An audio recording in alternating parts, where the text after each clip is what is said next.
Hi, I'm Joe, And I'm Ricky. and this is the season 3, episode 6 episode of Beer and Broadband podcast. And we should be putting this episode out on May 11th, 2020. And today we're going to talk about working from home and apps and Cisco Certs and kind of some more stuff that's more in the wheelhouse of stuff that we've done traditionally in the past.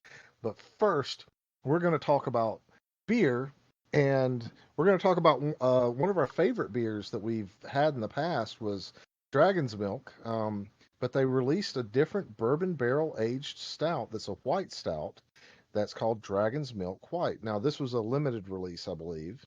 It's 6% ABV. It's from uh, New Holland Brewing, I think. Isn't that who does this? I can't remember.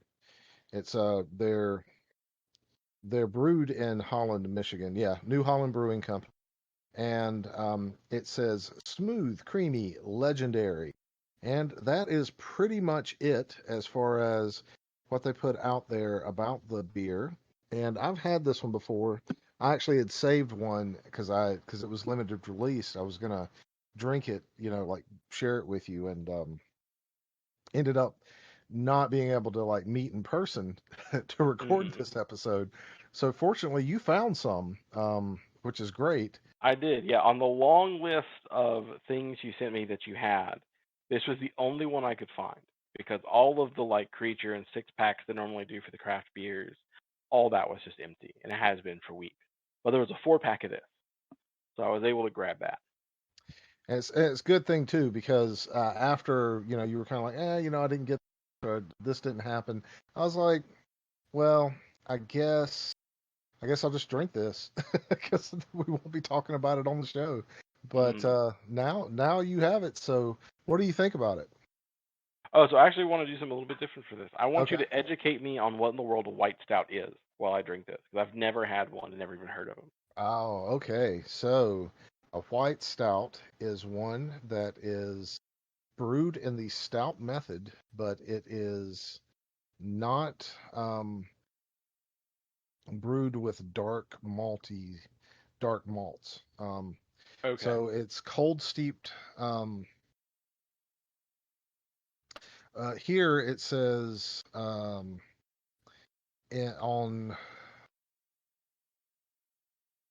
the October.co. I guess it's a one of the Oktoberfest kind of websites. Hmm. It says it's brewed with cold steeped coffee, cocoa nibs, vanilla beans. It's high protein wheat and oats. Give it the full body feel. And so you get a creamy beer with a strong malty backbone, which is kind of what makes a stout, you know, like a stout is creamy and malty, Yeah. and less wheaty or ale. Um, so that would be it. Okay. Well, this is actually pretty dang good. Um, I didn't really know what to think because I'd never had one before, and the dragon's milk are generally fairly strong, but this is only 6%. But this is really nice, actually. It's very light. It is a little bit sweet, and you can taste the vanilla, but it's almost like I used to drink a lot of like wheat beers and stuff like that, which are known to be kind of acidic, a little bit bitter. This is just like a smoother, creamier version of that. Well, yeah, I mean, yeah, most Yeah. stouts are very creamy and smooth and sweet, right? Um, Especially if you got a milk stout and the other, like if you think about the way that the other dragon milk stout and it's barrel aged, um, it's bourbon barrel aged, so it's got those buttery notes Hmm. and it's got some of that like kind of fruitiness that you get from bourbon with the maltiness and the sweet creaminess of a stout. All that stuff together makes it, a very pleasant drinking experience. I think this captures that feel. It's just not as high a ABV, right? Yeah. Um, yeah, so and it's got some of the flavors that you do get from a lighter beer in there too. So it's got some of the wheat flavors that I would expect from a whiter beer or a lighter Hmm. beer.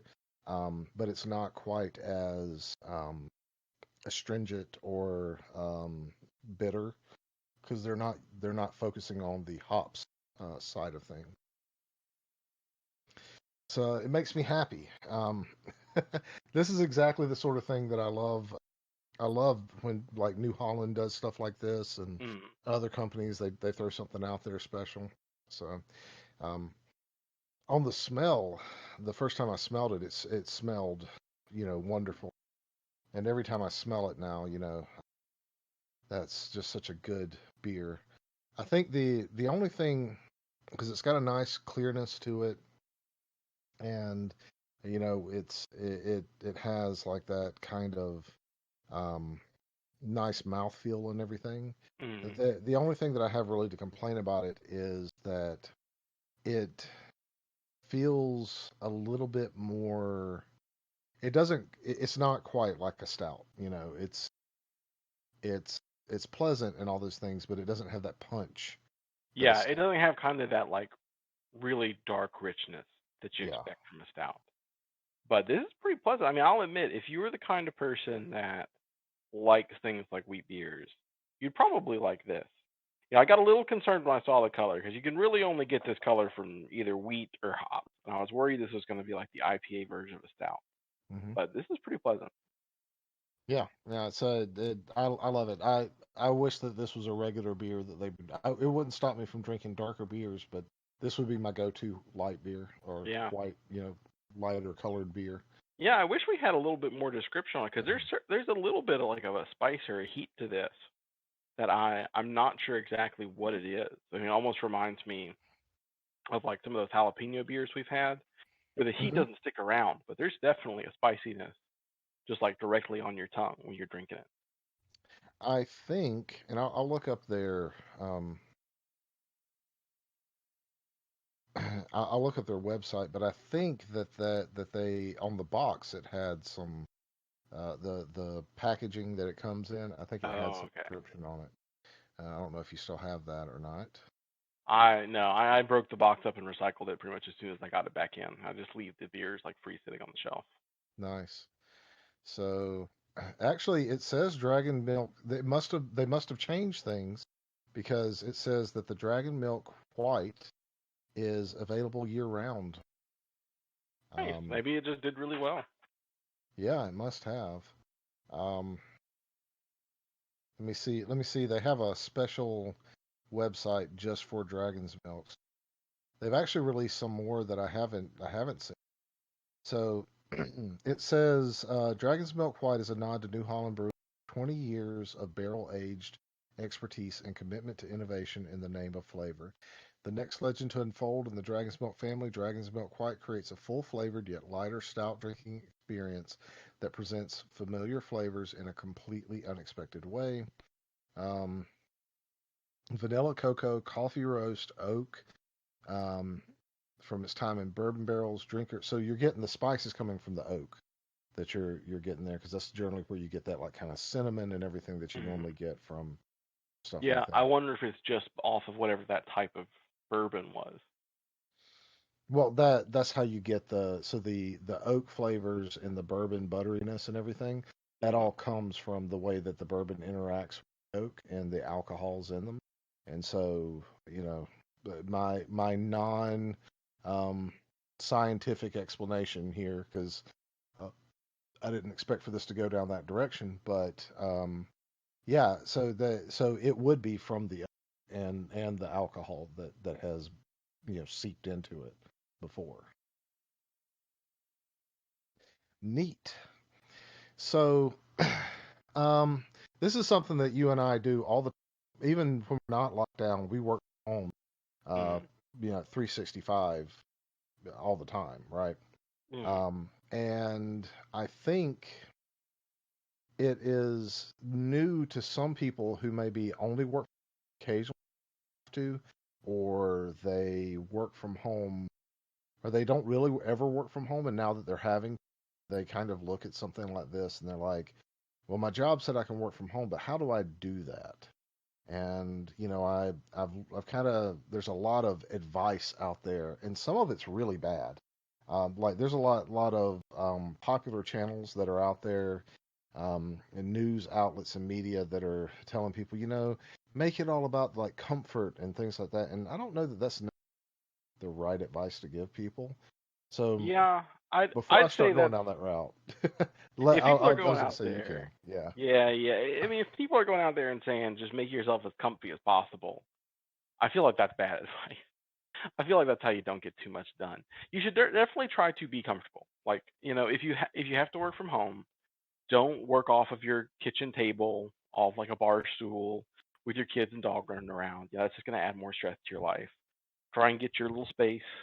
Try and get, whatever is kind of akin to what you're used to. If you're working on multiple monitors, try and get multiple monitors. Give yourself a workspace that's comfortable to be in, but at the same time, I've seen a lot of people who work from home kind of fall into that lull of, well, I'm at home, so it's hard for me to get engaged.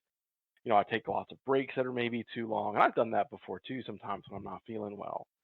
The best advice I can give is just from my personal experience is when I'm working at home, it works best for me if I make a bunch of small goals. It's harder, I think, at home with the distractions and just already being surrounded. Like you could turn on a YouTube video if you needed a break that lasts too long. These like big, this is what I'm going to do for the next 3 days can get away from you. So it's easier to procrastinate at home. But if you sit down and you say, okay, this morning, what I want to do, I'll take like my Friday. They're generally shorter days. I have a bunch of meetings. Like, okay, I got to prepare my documentations for my meeting at noon. So that's got to go first. Then after that, I got to do a data sync, but the software to do the data sync, we didn't write the bulk upload function. So I need to write that. Let me write a little bit of code.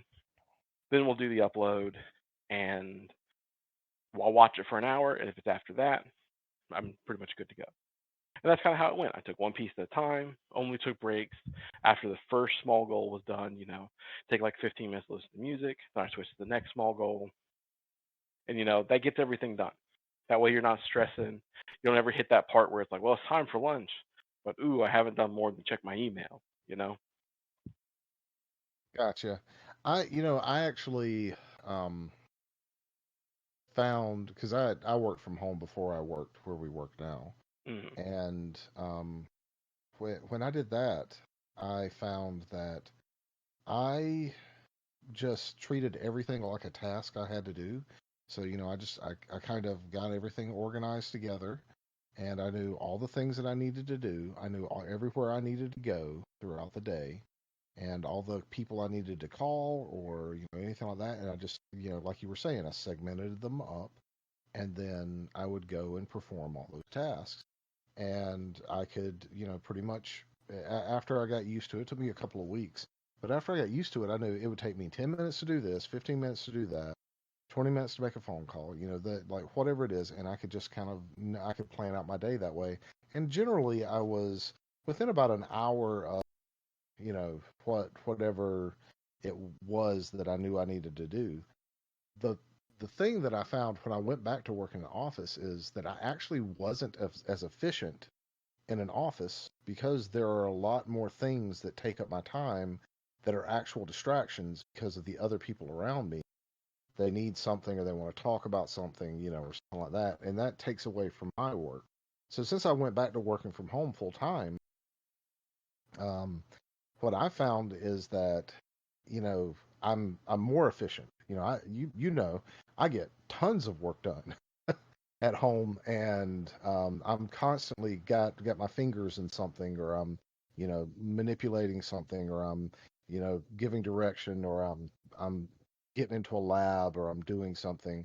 But I have all that stuff kind of spaced out. The biggest problem I have now that everybody's working from home, for me personally, is that everyone wants me to do something for them because they think I have the answer for whatever it is that their problem is. That's not a bad problem to have.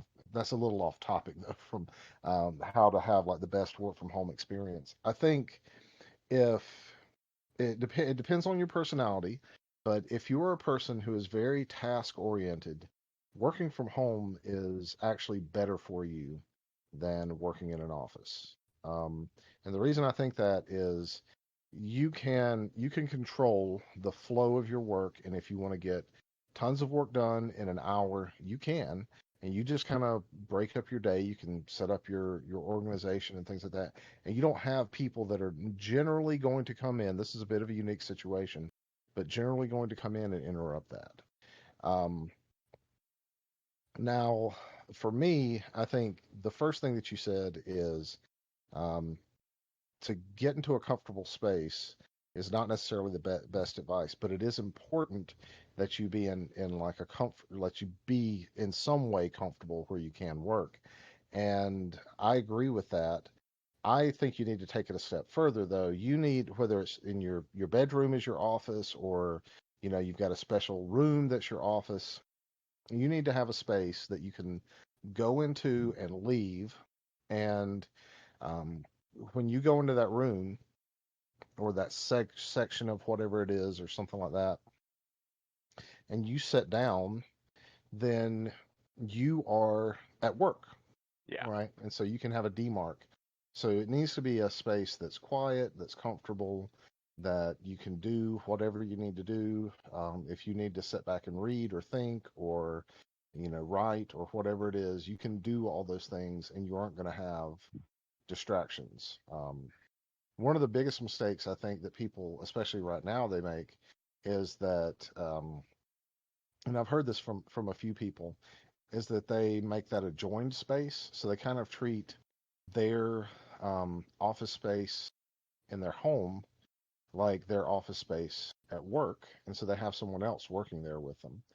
And oftentimes that doesn't work because you don't have dividers that absorb sound and things like that. And Mhm. you really can't maximize out that space. And when people interrupt you when you're doing work, it really can be jarring at home. Um, and so Yeah. I would advise that you have a separate space that you do these things, and then Yeah, you I have. completely agree with that. I mean, you can't if you're like trying to work with someone, you're both sitting on the same couch, you both sit at the kitchen table. It's not going to work out. I mean, even my office when I'm not using it for work, this is where I game. We because I got sick a while back, we moved a bed in here. I haven't taken it out yet. So like last night, I was sitting, watching a YouTube video. My wife was playing a video game. This was Saturday, but even then, that was distraction. Like we couldn't keep on track, relaxing because we were just, talking or we'd make comments to each other and stuff. So imagine how much harder that's going to be when you're trying to work. Yeah, exactly. And you need the right equipment. So that's something else that you said. Number one is to be in a professionally comfortable space where you can be efficient. Number two is to be in or to have all of the proper equipment. If you normally work at a desk in your office, whatever you work at, and you have three monitors and your laptop is in a docking station, try to replicate that as best you can at home. If you have a desk, use the desk. If your company will let you either bring home those monitors, or you have some monitors or something like that you can use, try to replicate that. Try to use almost exactly the same equipment, um, because then you're going to be more productive. And I think thirdly, you need something that is going, and this isn't something that you hit on, but this goes to the, equipment phase of things. It's very important that you have something that allows you to emulate your office network experience. So if you use G Suite and, or O365, and your office network is no different than your home network because you just connect up to some Wi-Fi and you just sign in on that, and basically everything's done in a browser. Try to make that same experience at home. If you have like a complex network where you have to use a Ethernet jack, and you need to have a VoIP phone, and you need all this other stuff, you need to try to emulate that and how that works at your home. And that may mean some complexity. It may mean that you need to buy more equipment. It may mean that you need to run some wire Ethernet. There's there's a lot of things that you can do there to make that happen. So I think regardless of what what advice is out there, it's very important to consider what your work life experience is when working in the office, and try in some way to organize your experience at home so you have that same discipline. And I think you'll find yourself um, much more efficient at home than you probably even are in the office. So I don't need socialization. I don't think you do either, right, Ricky? Not really. I mean, I get enough meetings in to be my socialization. Yeah, exactly. And so I think there are some people, they need that kind of talk. In most places, they're trying to give advice to people that need that sort of thing. Mm. And I I think that is not that is actually something that we need to kind of get rid of. It is not useful as much for being able to actually get work done. Now, if your job requires you kind of schmooze and stuff like that, that's a little bit different. Then maybe those water cooler type talks are necessary. And sometimes some of the best planning things happen in those hallway conversations. So I'm not saying that they're never useful. What I am saying is that when we're talking about getting work done, there is a difference between being efficient and being socialized. And I think that most of the things that people are giving advice about are ways that you can stay socialized while you're at home, because they equate that to working, and that's not necessarily the same thing. And I Yeah, think I think that's one demark we need to make. that's true. But I think on one hand, I have worked with people and known people that to be efficient, I mean, well, let's take a step back then. To be efficient, you have to have some level of morale. If you are not comfortable, you're not in a good mindset, you can't really get your work done to the level of quality you would if you were. And as much as generally the introverts kind of get the kick of, well, they're off doing their own thing. They don't go out and do stuff. They're all fuddy duddy. Extroverts need some amount of human interaction to keep their morale up. So I've talked to some people on the team who are more, you know, light butter, social butterfly people, and they found some hard things. I've gotten a few phone calls from people just like, hey, I got to talk to somebody for a little bit. How you doing? I haven't talked to you in a little while. So at some level, you do need to accommodate those things. But I think you're right on the key point that the point of work is not just to socialize.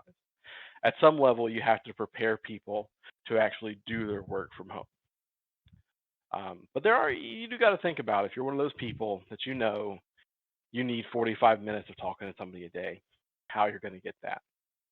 And one thing I've done with people, not generally necessarily for the idea of socializing, but it has led to that, is working sessions. If you've got a coworker that does something similar to you, and your business is incorporating some sort of like meeting software like WebEx or GoToMeeting, hop in a meeting. Not necessarily sit there and your goal is just to talk to them, but do your work like you would if you were at your desk. You'll make a comment to your, coworker every now and then.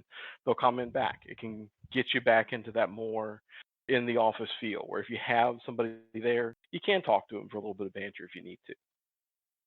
Absolutely. I don't want to seem like I was saying you should never socialize. I was just saying more the advice that I've seen, and not all advice is bad that's out there around these things.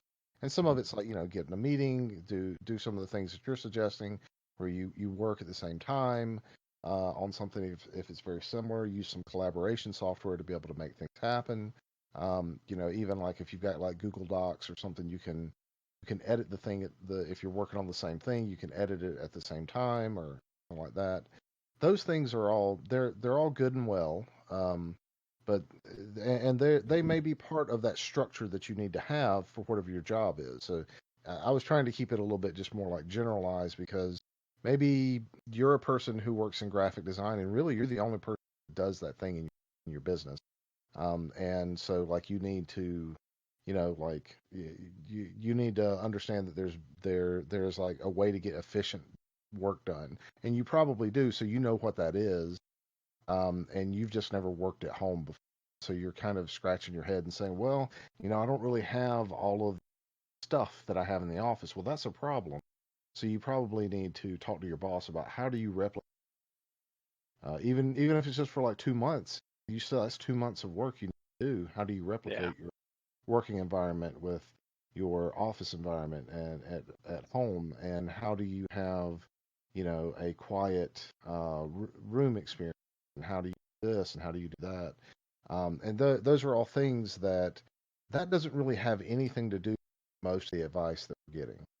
Uh, use whatever app, WebEx, GoToMeeting.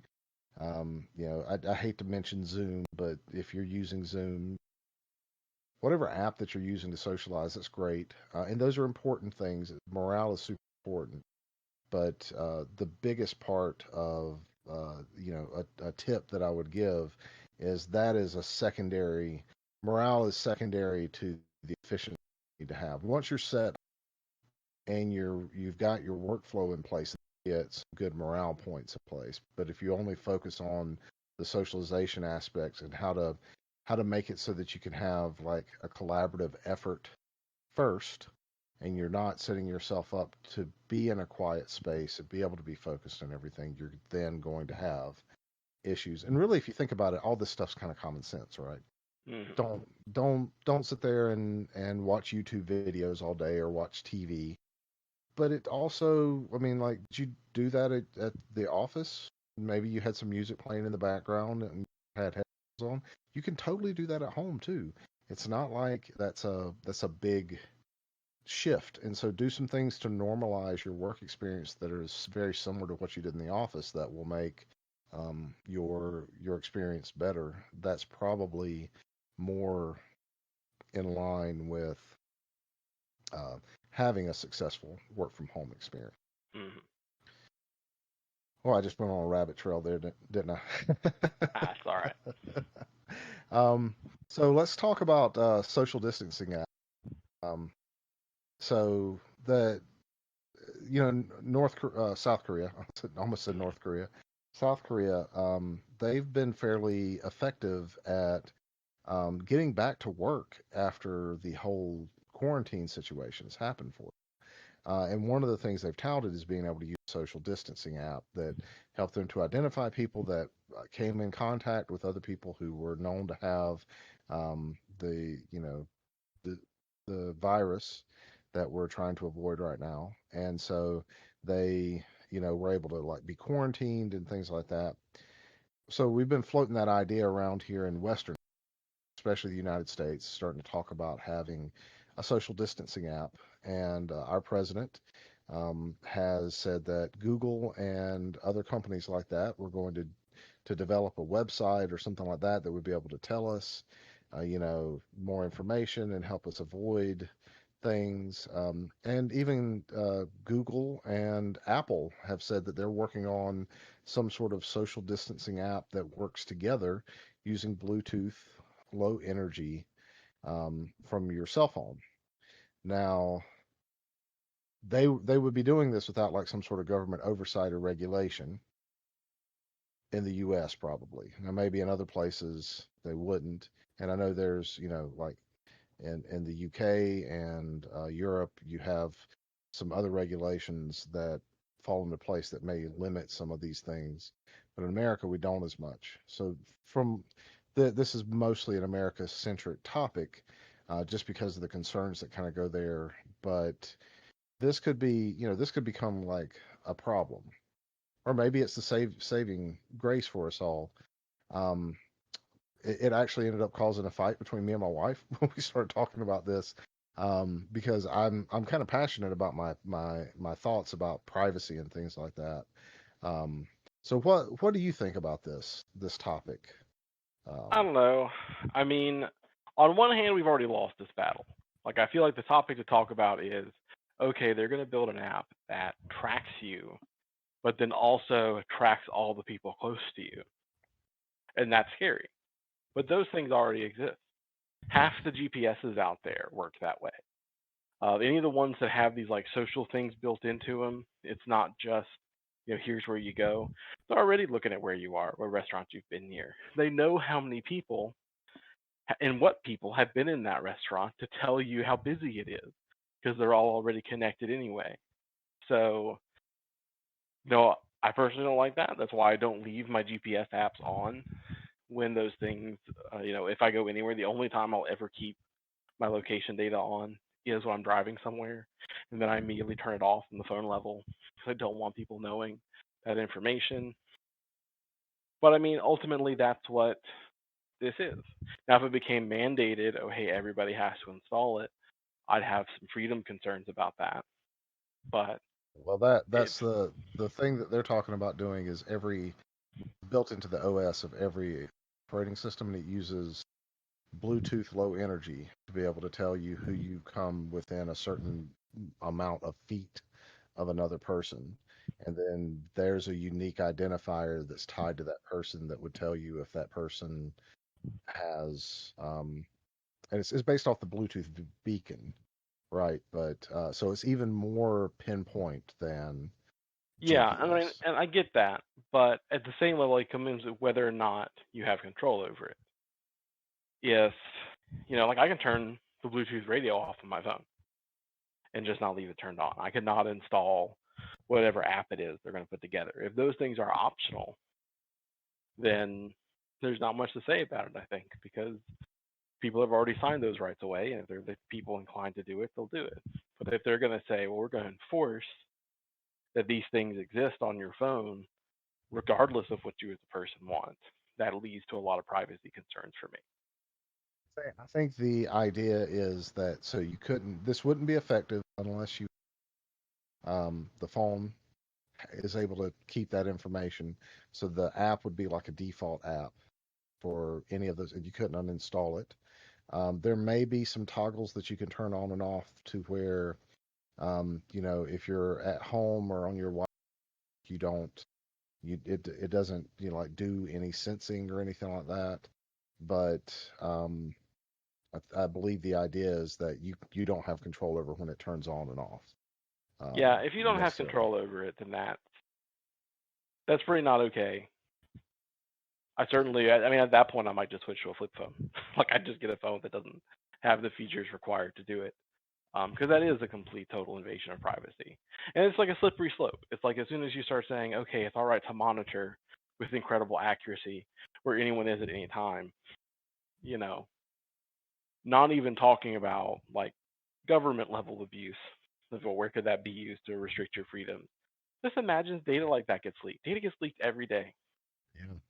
Imagine like, oh well, this particular version of Apple on this particular phone has a vulnerability, and now 1 million people can have their exact location tracked by whoever wants to.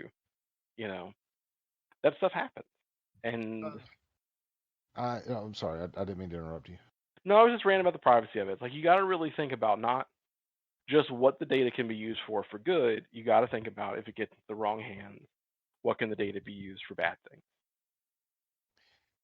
So my take on this is a bad idea, and 95% of what you're saying, I completely agree with.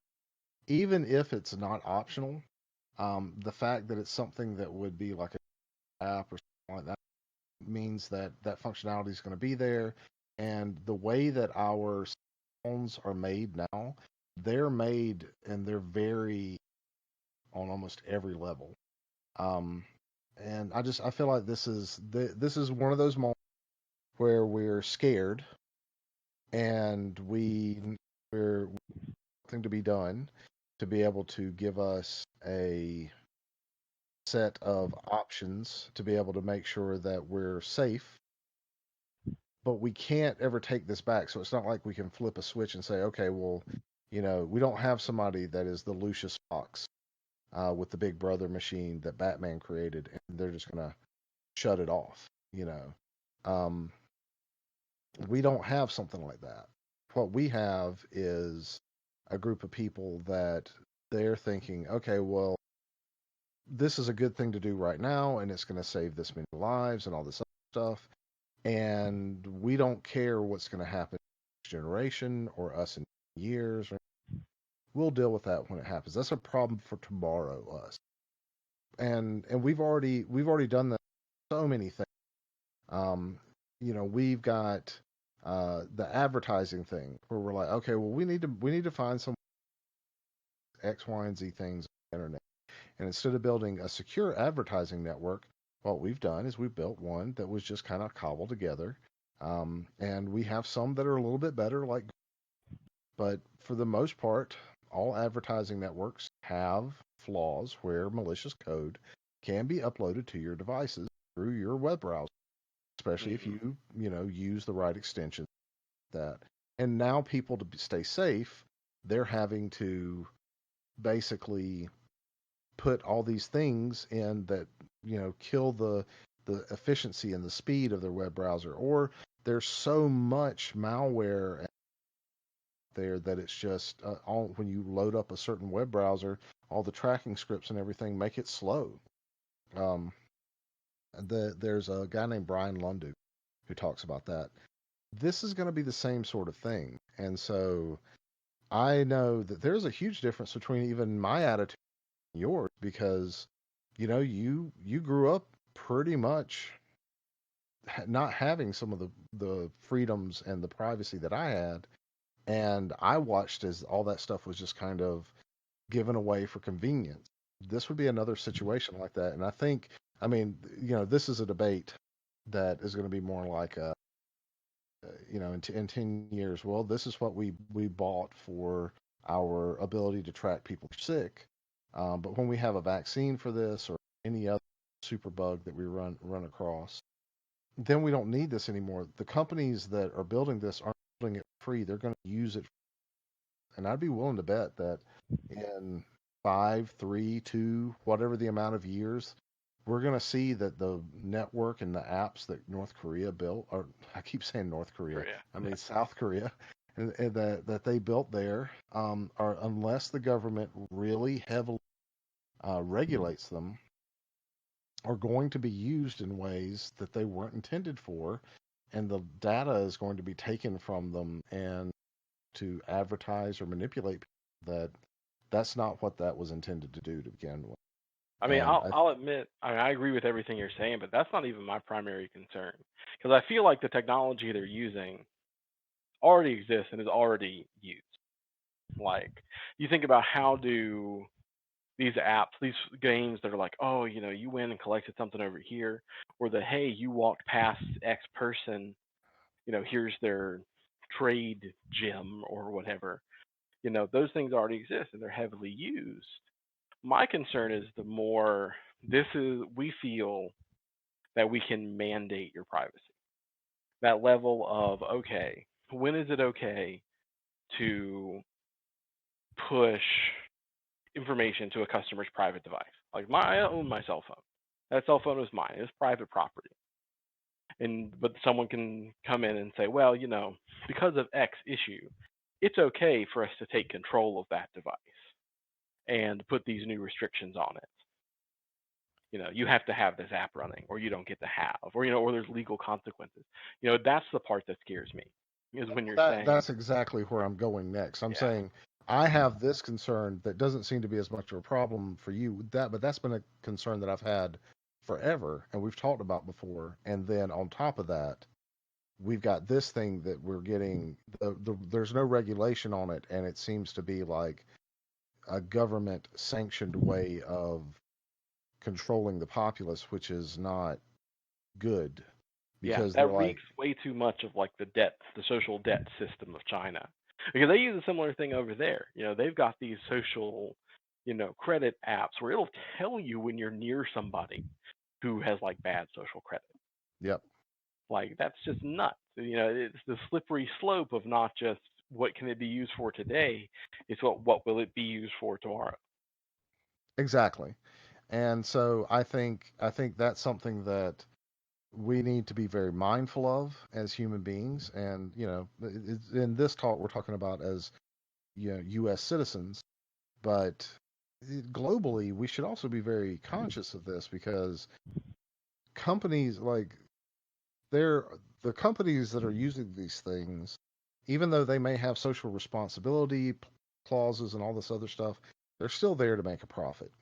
And just because the company is not evil doesn't mean that they don't have a company who are willing to do unscrupulous things. Hmm. And then even on top of that, if they've created this backdoor or this thing or this detection app or whatever, at some point there's going to be a vulnerability in the code because we aren't good at making things that are super secure on the devices that we currently have. We look Well, at anything. Well, yeah. Intel management flaws.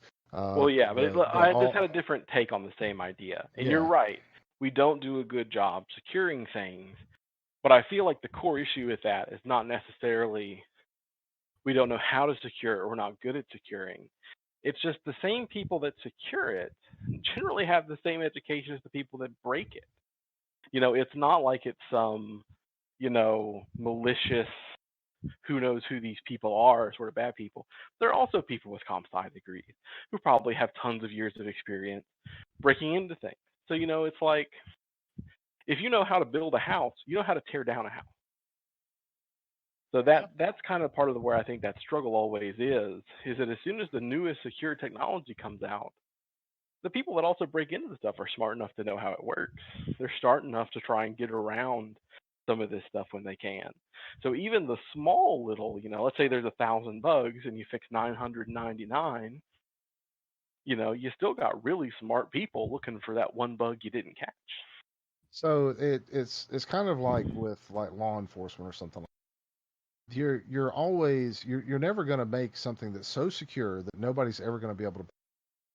You're never going to make something that is able to, you have so many police officers or so many security guards or whatever that they're going to be everywhere all the time, seeing everything and able to stop or interdict on every single crime that's happening. There's too many vectors for that to happen. And so the way that we've built things is for us to have all these ways of accessing them. And for that very reason, you can't secure them, is my point. It's always a moving target. And you can create patches, but that's always reactionary. So this is one of those things where at some point someone's going to get access to it. You're going to have an old version of code, or you're going to have an unpatched app or something like that. It's going to give someone access to this network, and then they're going to be able to use the information from it to do something. Right. Yeah. So yeah, I'm not disagreeing with anything that you're saying. Not at all. I just was going in the exact direction that you're going in. But on top of that, for people that either do or don't understand this, it's not that the people that have comp sci degrees are bad or good. It's that there's the way that this is inherently designed is for it to be open and people to be able to manipulate it. And just because of that reason, you can't have something that's super highly secure. You have to have a separate network that's using separate equipment that is completely locked down, and there's very, limited access to things and stuff like that. And even then, you have to be proactive about how you're changing things. You have to make it a moving target for people to be able to get into, not a moving target for you to be able to secure. So, yeah. I mean, do you have anything else you want to say about that? I feel like we just, like went through two really heavy topics there. um, yeah. So, uh, have you heard that there's a 6-month extension on Cisco Certs? I had not. I'll have to look into that and see if where that sits. Well, of course, I think my cert got renewed when I took my most recent test. Yeah, it did. But it's It it's got good renewed. that they're extending them because it's going to take people a while. I was worried about those people that were studying for an exam and then they get a chance to take it before the cutoff happened. So to give them a couple months to study the new material is nice. So they're giving everybody 6 extra months because of this problem with COVID. But they're also giving everybody the ability to take tests online. Now, there's some restrictions and things like that, but you don't have to go into a testing center, and that may become the new norm Oh, for a lot of really? the Pearson VUE tests. Yeah. What are So those restrictions? I don't know all the restrictions. You have to go to the Pearson VUE site to see it, but I think basically you have to be on a Windows computer with a certain browser and stuff like that. Wow, that's awful. I'll be honest. I know like Pearson has to continue, but I would fight very heavily against that becoming the new norm because that just opens yourself up to so many people. Like, imagine we already have issues um, with people cheating on their certification exams. I mean, I've Yeah. talked to some people that are in charge of doing these certification programs, and they tell me, like, in certain areas of the world, it's super common for people to, like, almost every person they test to have tried to snuck in a camera to record all the questions because Yep. they're not going to try and pass it the first time. They're just going to try and memorize everything, pass it the second time, and stuff like that. And that stuff just becomes so easy. I mean, I guess the only thing I know some places have done this before, generally for like higher level government certs and security stuff, is you have to have like a webcam on you at all times so they can try and within that's also got its own privacy concerns. But like when I went into my Pearson Center, the one down here in Cary, there was a camera in every room. And then when you actually got to the exam place, there was like 5 of them. Everybody had a camera at their desk looking down at them. Like they were there to watch you to make sure you're not busting out a camera or something. And if you don't do this stuff right, I mean, what's to stop somebody from having their cell phone right below the screen and they're just looking up answers as they take these exams? Yeah, I mean, there is no good answer, but I also think from the other side of it, if you don't let people take these exams during this time, then you're going to have some other way of vetting professionals, and you're going to run dry of Yeah, people I that are do agree. employable. You got to loosen some of the chains in when people are in lockdown, stuff like that. So like if it's like this until things open up again, I completely get it because you're not really getting systematic problems in a couple months of a system being a bit more relaxed because most of Right. these certification tests also refresh their questions every couple months. So it's not that big a deal. You get a couple people that slide through, but most of the time people who get their certs and they don't have the information don't stay in the profession very long. You know, you might get hired for the job, but you're not going to stay at the job if you don't know what you're doing. Yeah, But the idea would exactly. become the new normal that I might push Well, against. but I think that until we have some sort of vaccine for this problem, that may mean that we have to do something like this. Because I mean, even going into, there's no way that you can go into a center like, and not have some sort of close contact with another human being, and then you don't know where that person's been, and that's how these things spread. And if you have someone, so basically what you're saying is, well, if you're diabetic, asthmatic, or something like that, I'm sorry, you can't work in the profession. Yeah, I Uh, mean that's not what I'm saying at all. no, no, I know that's not what you're Yeah, saying. I'm yeah. saying, like, if you What I'm if you getting at is, continue to operate as you have, that's what you're saying. yeah, we can Um, continue to operate like this when there is a threat. When we say however many months this takes, even if this takes 2 years, if we have to do that for 2 years, I think that's fine because there's at a certain level where the sanctity of the certification can be diminished because you still need people to be able to take it. It's not safe for people to take it in the normal way. yeah, But to exactly. say like, when this is over, that it which was always should always be online. That's going to face some pushback because that's been a big blocker for universities that do online classes. Hmm. Because I've taken some of those, and there were huge problems with stuff like that. Even with the universities trying to fight it, there was like a particular piece of software you had to install. You took the test in that, and it kind of like full screened, and you couldn't go out of it. There was still nobody stopping you from getting like your cell phone out. And I know some of the remote testing they've had to do for public schools is the ones where like they have the camera on you to try and stop you from, having somebody there telling you all the answers. There's some real concerns about people who would abuse those systems. But they Well, don't override the need for like somebody's help. Yeah, exactly. And the people I think that we'll find that while there are people that culturally, their culture says it's okay to abuse the system, there are a lot of people out there too who just wouldn't. They don't see the need to do it because they know the material. I think that and there's also the problem of punishing someone that's not doing something because someone else is doing something wrong by enacting very harsh measures. So I think that what we're going to end up having to do is we're going to have to change the way that testing is done going forward. So there's going to be a new norm. Probably not going to be an online experience where you can just go to your computer and do that, but maybe there's a way you can schedule a test and testing centers have things more segregated, where you don't go into a room with a bunch of other people. You don't touch the same board. You don't do all the same stuff. Like you have some stuff that's maybe Yeah, um, I think that's more far more eco-friendly. likely. Yeah, that's Yeah. kind of the direction I was going with Yeah, it. I've been in some testing centers that are actually like that. When I was getting my comp sci certification, the center was really individual rooms. I think there was one larger room, since I think some tests that aren't like IT search, they did a whole bunch of stuff. Maybe you're allowed some level of collaboration. But like when they checked me in, I sat in the lobby. That realistically they would just restrict how many people can be in that lobby. And then I went to my testing room, which was just this small little room, smaller than like my home office, that had the computer in it, and you took it there and just had a little camera on you to make sure you didn't do anything.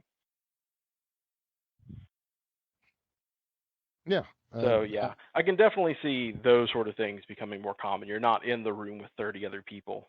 I think I might have, I don't know if I ever talked about it on the podcast, but I told you individually of like when I went to my most recent testing center that was so big and there were people in there crying because they knew they were failing their oh test. It was yeah, really sad. yeah. But I yeah, had a similar experience I when can I went. definitely see we start making these things smaller. Testing centers become a bunch of single person rooms instead of a bunch of other rooms. They get cleaned in between when people take the test and stuff like that. Yeah, That's kind of where exactly. I'm envisioning this goes as opposed to online. Just because And there's a lot of and stuff wrapped up in that.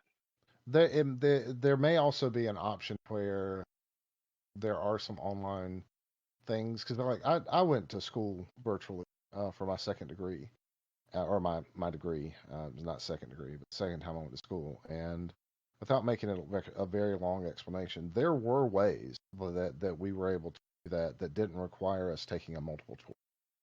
Multiple choice tests are the easiest way to do certain things, but there are, you know, writing essays and stuff like that, and then you have plagiarism software that can determine you if you're actually plagiarizing something. So being able to explain something in your own words is a good way of getting a litmus test for how well someone understands technology or the way that something works or something like that. So Yeah, to some level.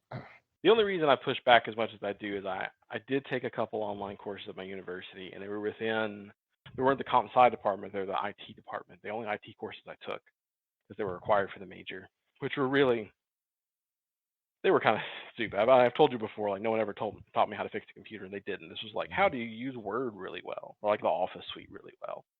Like how do all these like formulas and stuff work? But when I was taking those classes, that was something I brought up to the professor since they would do these like little virtual rooms where you could still talk to your professor during office hours and stuff. It's like, why aren't there more classes online?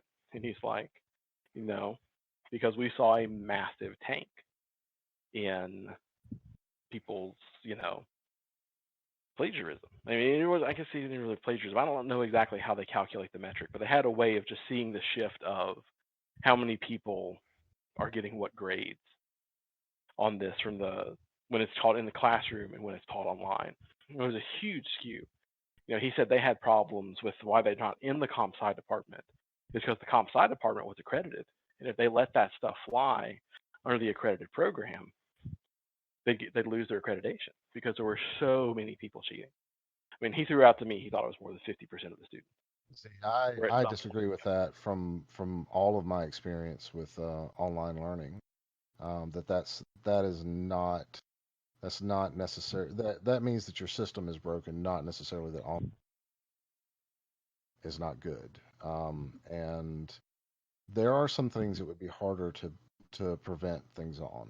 But so, for instance, things where you have to have that, like it's a very non-conceptual sort of thing where you can't explain it. You have to, give like an A/B kind of comparison, and basically you choose like an answer or something like that. Those are things that you can probably always find that there's going to be a number of people that are going to cheat.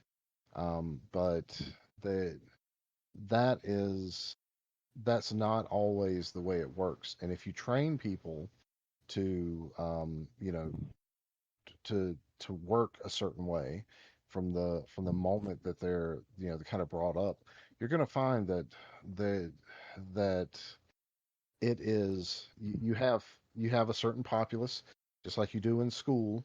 They're always going to try to cheat. They're always going to try to do something. They're going to plagiarize. They're going to do some stuff, and there's no amount of that you're going to be able to stop. And you're probably going to have a rash of people who make some bad decisions when they first get access to this because they think, oh, nobody will ever know. But overall, um, once this becomes the norm, that is not, if you make it accessible for people, they'll do it the right way. I mean, that's what we found with most piracy things, right? The more we so that people were, this is wrong. We're hammering down on this, whatever, and we weren't giving people alternatives, telling them you're stealing, you're doing this, you're doing that. They just continue to do it because you weren't giving them alternative options. But as soon as the music industry started making things cheap or inexpensive and accessible, the piracy, for those things dropped off dramatically. Now we still have like a certain amount of people that are going to do that, but they were the people that were going to do that anyway. They were the people that were going to steal stuff anyways, and that's always been that way. Like when you had a certain percentage of people that walked into a store, and you knew that they were going to steal things. They were going to put them under their shirt, or they were going to drop a book in their pants, or grab a DVD or a CD or a Blu-ray or whatever it was. And that's why we have loss prevention people. And this is the same sort of thing. So I do disagree with that assessment a bit. Even if there were some numbers there, I think that the numbers are probably skewed by by not taking certain things into account. You know.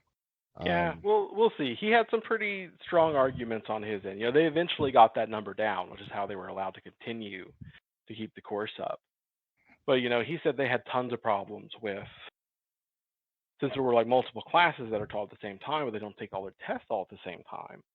There were people, basically, if they took their test 4 hours earlier, they'd record down all the questions and email it out. And then you have people showing up, and they knew that was a problem because when they implemented the boom, there's going to be different questions. They're very similar, but they're a little bit different. People started, getting those answers wrong, and the numbers start to correct. For a university, you've got 4 classes of people, and they're going to take the test, one time. Yeah, that sort of stuff worked. But when you start scaling it up to these IT certs, and you start saying, well, even if we change our questions every month, someone's going to come in on day one, take the test, realistically, because there's big pools, we'll get a bunch of people to come take this test. And then they'll still have all the answers there. And I feel at some level you have protection from those people because to not have the answer in front of you, just people like walk in with nothing, you still have to know so much information to pass. That's why I feel our current system is kind of secure. There's still people that try and cheat, but you can't cheat that well because you got to leave your phone there. You bring out notes, they'll see you. But for an online test, there's no like, even if you do have to like type in, you have to understand these two things. If you have the answers a little bit in advance, you can prepare your own work. Suddenly, that 1 hour time limit doesn't matter. You had 2 weeks to write out your answers in your head, and then you just got to do them the day of. what's the difference between knowing the answer? That's a different topic, but I will leave you with, because we went we turned a 30-minute show into an hour show. Yeah, this is part one. but just and not that I want to have the final word. What is the difference between knowing the answer because you studied for it and knowing the answer because someone gave you stuff in preparation and said these could be the answers and you had to like study those answers? Yeah. Well, I think there's a huge difference, and I can answer to it immediately. What's the difference between knowing the answers to only what's on the asked on the test, and what's the difference between knowing all the information that was in the textbook? You can't ask everybody everything. And so you get a lot of people that only know what was on the test as opposed to what they should have learned getting there. I totally agree with you, but when you go into complex topics, if you don't like you have to know something about what it is that you're Yeah, I mean, you're at a high enough studying. level, do I think the CCIE will ever get messed up? No. Do I think the highest level Microsoft certs will get messed up? No. What I do believe, if you start letting everybody test online, everybody's going to have a CCNA. Everybody's going to have the second level CompTIE cert, because those don't really get into it heavily enough that you can detect those things. I'm not sure I agree, but I mean I think that ultimately I don't think that's what's going to happen anyways. Is that we're going to have type Yeah, testing. I think we'll see more accessible in-person options as opposed to kind of the strict sort of guidelines we have now. Be more accommodating, Or we have smaller some rooms, other things like solution that. that happens with like a dedicated machine or something like that where people they maybe they have to like do virtualization into that machine. Yeah, I mean, there's You some know, testing software that exists today that they use for like public universities, and I think some like high schools use them, where like it'll detect if you have multiple monitors, so you can't have that. You gotta get down to one, and it locks your screens. You can only be inside the testing app, and then you got to have a webcam that they'll send you if you don't have one, but you got to have the webcam on. To, that's in full view of you, like a certain amount of your desk space has to be viewed, and they run with that. And I kind of don't like that because I don't like the you're in my home with the webcam sort of thing because I feel like that's a little bit more privacy invasion-y. But maybe something like that that's a little bit more secure goes through. yeah, that it's going to be something like that one way or the other. There's probably going to be options both on both sides of it.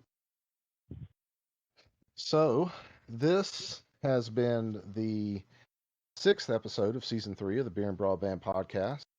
Um, we're very long in the tooth this time, so I'm going to make this a quick ending. Thank you for listening and appreciate your time.